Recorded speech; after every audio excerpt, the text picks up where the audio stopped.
Hey guys, BriarRabbit here, and I got a nice little free-for-all gameplay here using the FAD. I am digging this gun. It's not a gun that I've used a whole lot up to this point, and it's really fun. It fires really fast. It's got a ton of ammo. It feels a little different than the other assault rifles. It actually feels kind of like a cross between a submachine gun and an assault rifle. I can see using steady aim on this class. I think that would be really useful with its fast fire rate. It's pretty good silenced. I like having a red dot on it. I don't love the iron sights, especially at long range. The gun's got a little kick to it, probably because it's got such a fast fire rate.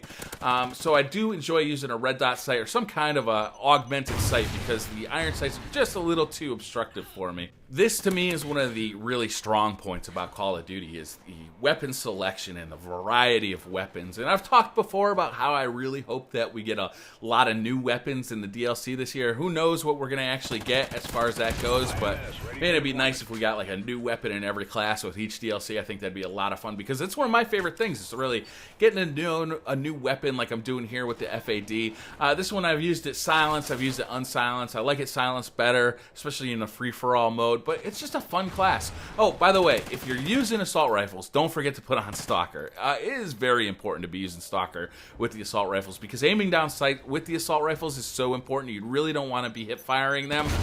So really Stalker comes to be a big perk with the assault rifles. I also want to talk about the spawns. So you're going to see a couple of times during this gameplay in particular where I get killed and then rapid fire get killed again. Here, it just happened just now. So I'd like to see this get fixed because it's probably my most annoying part of Call of Duty Ghosts is that when I die, say I'm on like a 4 or 5 kill streak, I feel like I'm starting to get something going and then I get killed and I feel a little annoyed that I get killed. Obviously I made some kind of mistake along the way, but then I spawn, I get killed right away. And then I spawn again and I get killed right away. It's like, why am I spawning so close to the action? I suspect that it's part of that revenge spawn system that was, I think that was introduced in Modern Warfare 3. I don't know which game it was introduced in, but I think that it's still kind of sticking around, and I don't really like it. Sure, I want to be close enough to the action where I don't have to run all the way across the map to get going again, but I also don't want to spawn in somebody else's sights and just die right away. That is really annoying. You see it a lot on Strike Zone, especially if somebody's camping that bar area. You'll see that people are just spawning right near there constantly. And if somebody's got a good camp going, it can be difficult to dig them out of there. I was playing against a guy today who had the Gatling gun set up there, the sentry gun set up there. He had the IMSs. You know, he was just really entrenched in that bar area of Strike Zone. And I spawned like 4 times, like right there. And of course, with the, that feeling of like this guy's camping, I want to dig him out of there, but I just kept dying because, he was so well set up, but I kept spawning like right there. So the spawn system can be pretty annoying. It's just annoying when you spawn like right in front of somebody. So my last topic of the day is Beastly Thoughts. Today we're recording a new episode of Beastly Thoughts. I'm always very excited to do that. I really enjoy doing the show with Beastly. We do have some new ideas for the show we've been talking about kind of on and off. We've talked about bringing guests on the show, which both of us think is a really good idea.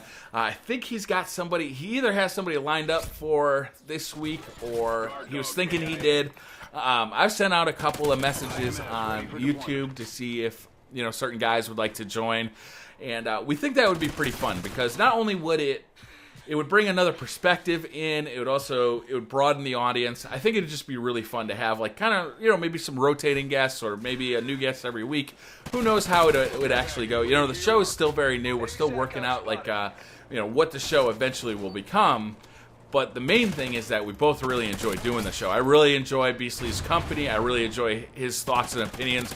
We're similar enough in that we both have a passion for these things, but we have different viewpoints on different stuff, and I think that makes for an interesting show. Also, I've been thinking about live streaming the show. So we've been doing the show on Skype. And what I'm thinking is that if we do the show on Google+, we can actually just live stream it right onto YouTube, which could be fun on a few different levels. First of all, it'd give you that live audience kind of feeling while you're doing it, which is a lot of fun. But also, we could interact with the audience through the chat, which would also be really fun. So we could be answering questions directly out of the chat, or just interacting with the audience. I think that would be really fun. So that might be a tech issue. We might try and do that tonight. I'm gonna talk to him about it tonight. We'll see how it goes. You know, the tech side of putting that show on is actually more difficult than you would think it is. To record it and to have the Skype conversation, it's really having everybody's microphone sound good. That's really the biggest tech issue with the show. So it's a little more complicated than you might think if you haven't tried it before, but it is a lot of fun. I really have a good time with Beastly on that show, so we're actually planning on doing it once a week as opposed to once every other week. We'll see how that goes as well. Look at this guy. I can't believe I got out of that situation. You'll see that I actually chucked that care package off of the map by accident. And while it seemed like a huge mistake because it was a really good care package, it ended up working in my benefit because there was so much traffic that it generated. Everybody wanted to come over, steal that care package. So it ended up working in my favor.